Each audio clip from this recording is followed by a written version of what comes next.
like to introduce our first speaker, who is Greg Yudin. He's a senior lecturer at the Department of Economic Sociology at the High School of Economics in Moscow, and has gotten his PhD in ontology and epistemology in 2012. And I'd like to mention one article that I suppose is probably one of the most important ones, also for the purposes of this present conference, which was published in 2018 together with Asterita, Hannah Arendt, and the Boundaries of the Public Sphere. And today we will hear a talk on against tyranny of truth in politics. Thank you. Thank you for this introduction, Ryogas.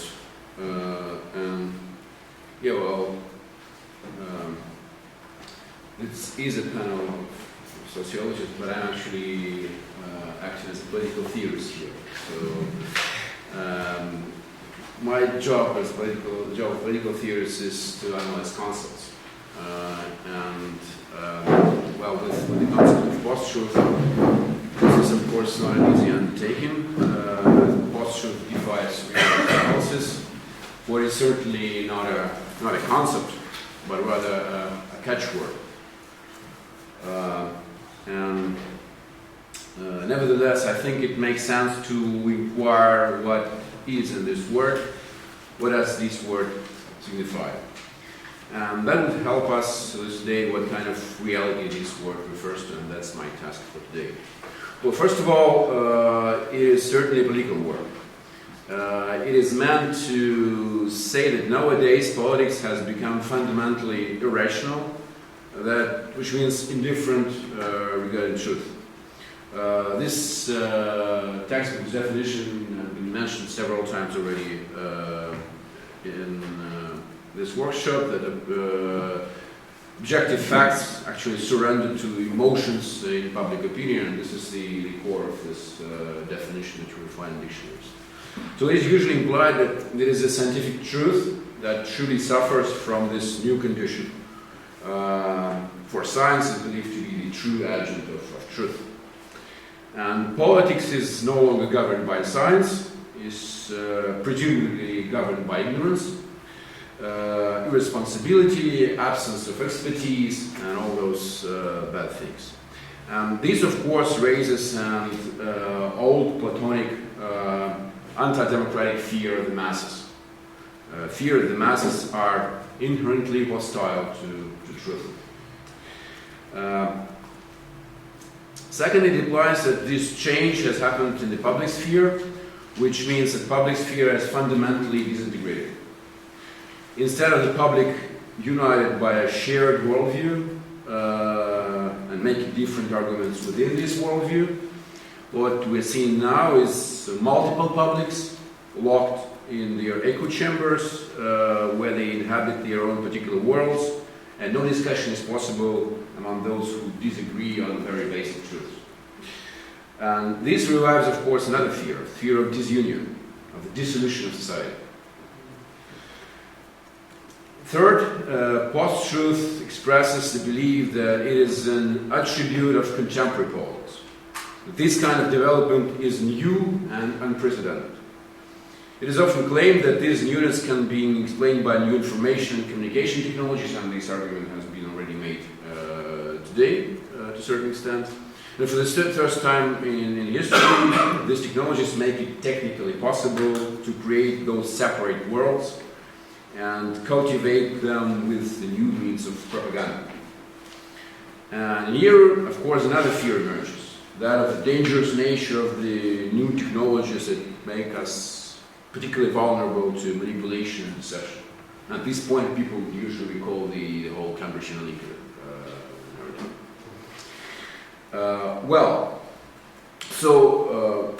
Obviously, post-truth is a word that signifies fear. And I will argue in this talk that none of these propositions is true, and none of these fears is justified. There is nothing new to this condition. The idea of post-truth is based on completely inadequate conception of public sphere, and perhaps most importantly, on a fundamental misunderstanding of the relationship between truth and politics. Although there is always room for truth in politics, and telling truth now, as always, perhaps even more, can be transformative and revolutionary. Politics in general is not based on truth. The tyranny of truth is not possible. In the final account, neither is it desirable. And this will put me in a position to explain the recent wave of open defiance of truth in properly political terms. Now let me start with a story that took place in France in the end of the 19th century.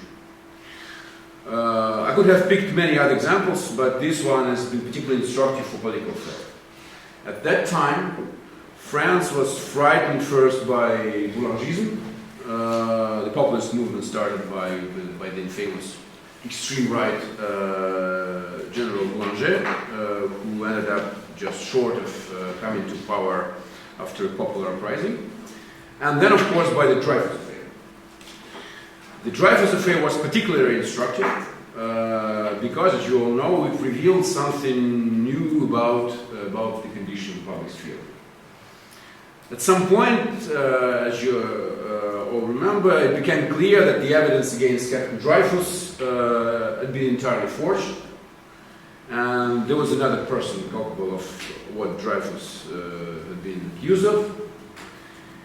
However, precisely at that point, the right-wing newspapers launched a campaign, largely xenophobic and anti-Semitic, that blatantly insisted on keeping Dreyfus in prison, and was successful in doing that for a while, and also attacked his supporters, the so-called Dreyfusards, for committing treason. The campaign was astonishingly efficient, and the French intellectuals, many of whom were of course of Jewish origin, were stunned by the fact that truth is clearly important in this new age of mass communication, mass democracy. So the whole issue was framed exactly in the same terms we witnessed today. The right, the extreme right, was holding the upper hand despite the fact that it clearly contradicted well-established facts, and due to the outreach that it enjoyed with the new technology, namely the mass newspapers. So the debate was particularly important because it was one of the first debates that was held in the terrain of the newspapers. Both sides were operating in the mass newspapers. That was their main weapon. And it became immediately clear that the public, or at least a substantive part of it, is not looking for truth, but rather for something different. And therefore, the dominant theory of the rational public was collapsing. And one of the thinkers who started reflecting on it was Gabriel Tarde. He offered an alternative theory of public sphere, the one that I think deserves much closer attention. And for Tarde, public should be understood not after the model of ideal scientific community with rational argumentation, but rather as a new instantiation of the crowd. His view was that the public produced by the newspapers is essentially the new crowd. Quote. Despite all the differences we have pointed out, the crowd and the public, those two extreme poles of social evolution, have the following in common. The link between various individuals composing them consists not in harmonizing their individual peculiarities, their special mutually useful qualities, but rather in mutually reflecting each other, in uniting their natural or acquired commonalities in a simple and powerful unison, and with much more force in public than in crowd, he stresses, and entering a communion of ideas and passions. This is what public sphere does. This is what public is about entering a unison, a communion of passions.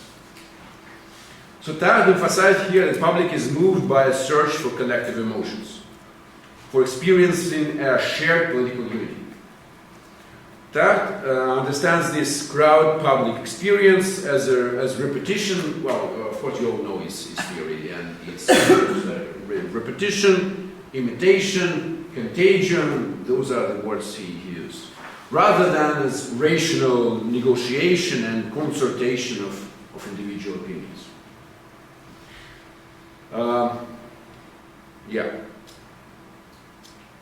This is strange.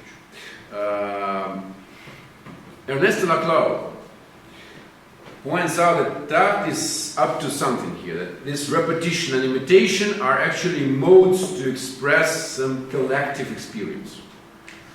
The emphasis is shifted here from actual public beliefs in what is asserted. For instance, the beliefs that Dreyfus committed a treason, these beliefs were obviously false. And this is not what we should be looking at in this case.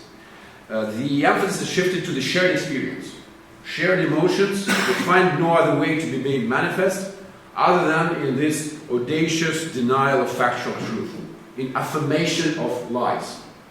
And here I quote from the club. Should we conceive of social interaction as a terrain on which there are no affirmations that are not grounded? What if an affirmation is the appeal to recognize something which is present in everybody's experience, but cannot be formalized within the existing dominant social languages? Can such an affirmation be reduced to a lie because it is incommensurable with the existing forms of social rationality? Patently not.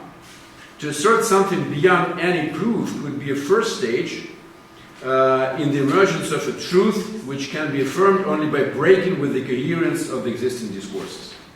And further on, he criticizes a little bit Gustave Le Bon, the French intellectual, from whom he actually borrows very much. He says the possibility that repetition points to something comparable present in a plurality of instances. For example, the sense for a variety of social strata of sharing a common experience of exploitation is not taken into consideration at all by the Bon. It is better with the charter, but still the point deserves to be made.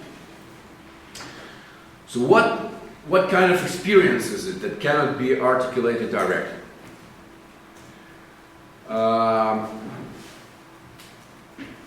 Why is there a need? Oh, sorry, that's just here. Too fast. What type of experience is that cannot be articulated directly? Why is there a need to challenge the truth at all? Well, perhaps it would be much better to voice those expectations or those experiences and concerns to make them heard in a regular language that wouldn't attack truth. Why not making politics within truth rather than against it? And I think that it often goes unnoticed that there is an essential contradiction between truth and politics. Truth is, in a certain sense, inherently anti-political. Not just unpolitical, but anti-political. Politics implies radical openness, non-determination, freedom, complete freedom to decide our own future, to choose our future. In that sense, everything in politics is contingent. All political opinions and positions are contingent because they are freely taken and could have been not taken. With truth, it is fundamentally different. Truth is what imposes itself on us. It is predetermined, it is unavoidable, it is immutable. It simply tells us what the world is, period. And whatever imposes itself on us, on our political community, as an external necessity, is by definition anti-political. Now, Hannah Arendt emphasizes precisely this important consequence of truth. This consequence is that it closes down our imagination. Living under certain truth means that the opportunities other than truth are already excluded. The result is that it impoverishes our imagination.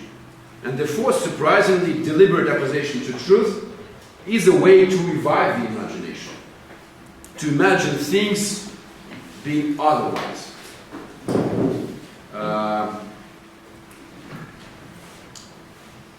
I quote from her, the deliberate denial of factual truth, the ability to lie, and the capacity to change facts, the ability to act, are interconnected. They owe their existence to the same source, imagination.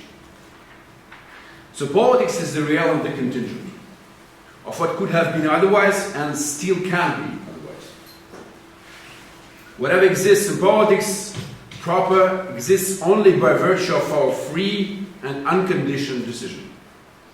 This is the realm of opinion, where anything not conditional on the opinion tends to be perceived as oppressive. Truth, on the other hand, is presented as being beyond debate, something against which one cannot argue in public. You simply cannot dispute truth, if it is true. The only way to challenge truth is to engage in a scientific debate, as we all know. But this debate is a losing game for two obvious reasons. First, it is simply not available to non-experts who are bound to lose if they enter this game. And second, no matter what is the result of the debate, the outcome will in any case once again reinforce the truth. And these tricks are of course very well comprehended by all those who refuse to engage in this kind of debate. They reject the rational debate because they reject the conditions of the debate, even if they have no language to put it this way. And for that reason, Arendt argues that, seen from the viewpoint of politics, truth has a despotic character. Truth carries within itself an element of coercion, and the frequently tyrannical tendencies so deplorably obvious among professional truth-tellers may be caused less by a failing of character than by the strain of habitually living under a kind of compulsion. So truth generates this experience of compulsion. And all this, of course, does not exclude the possibility that truth, or scientific truth in that case, can be legitimate and upheld by the opinion. However, this is always conditional on our acceptance of it as our political choice and, so to say, political truth. This, however, is obviously not the case in the present-day politics.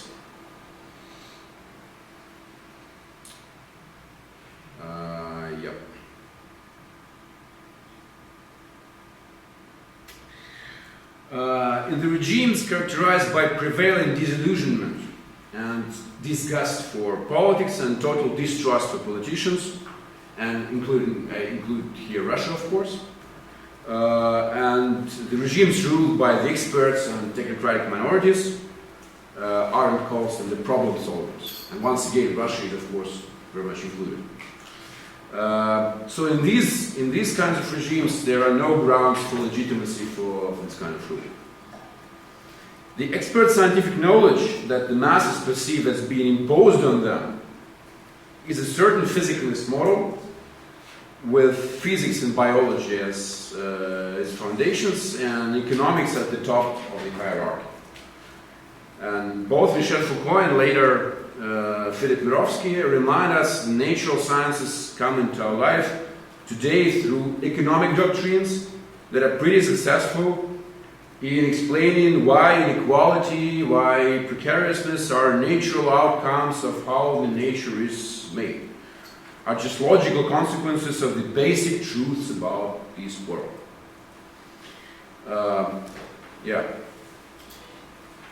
For a vast majority, actually, scientific truth enters their life worlds when they are told precisely this.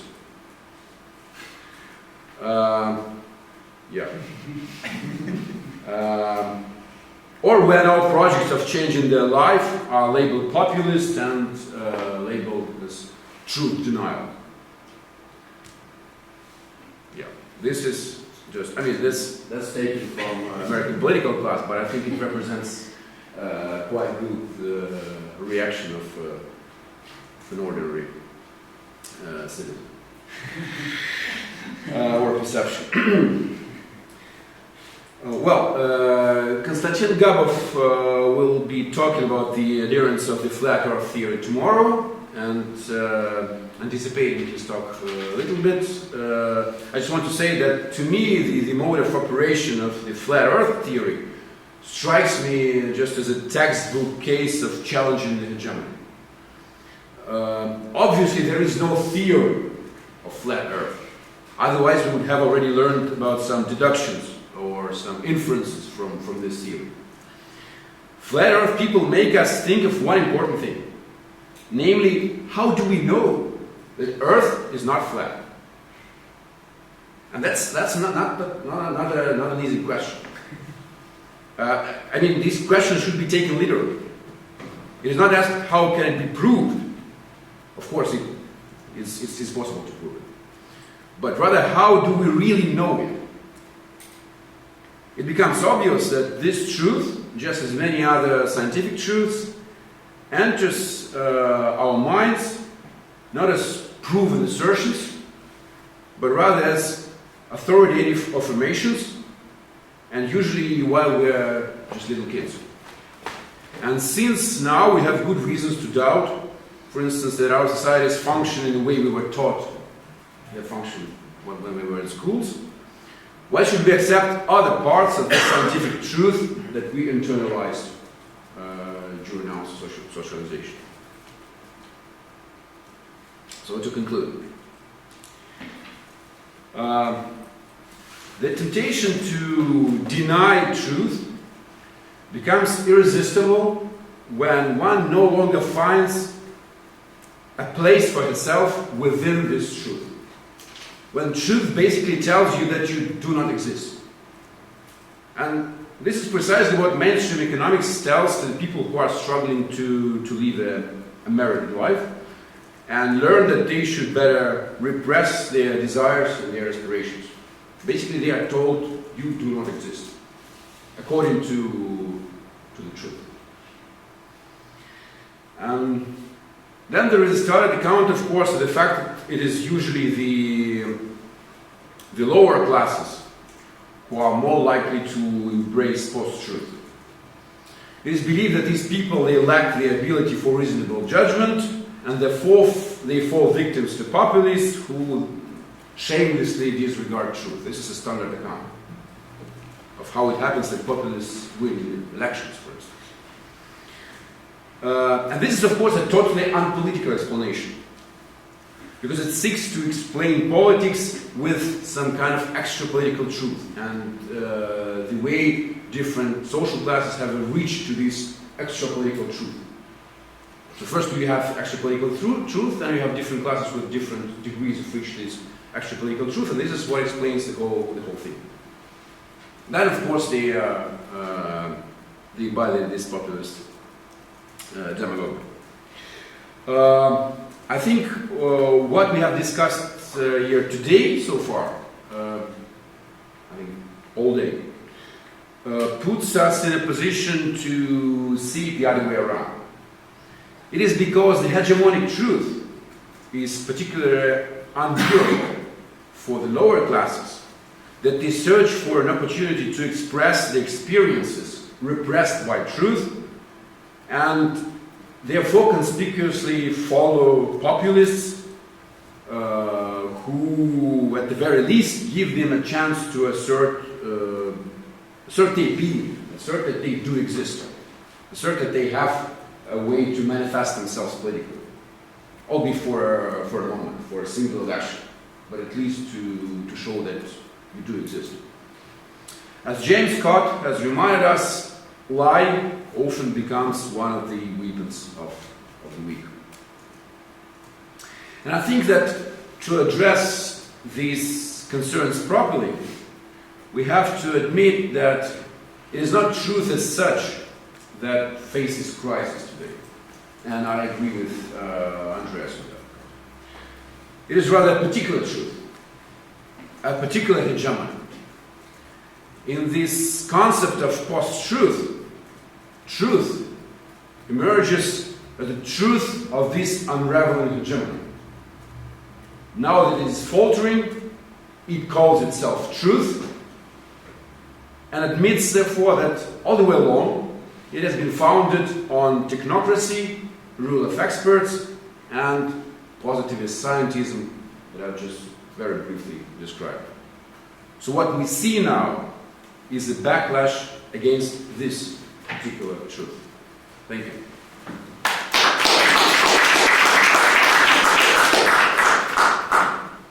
Yeah, thank you very much for this inspiring talk and also for keeping with the time.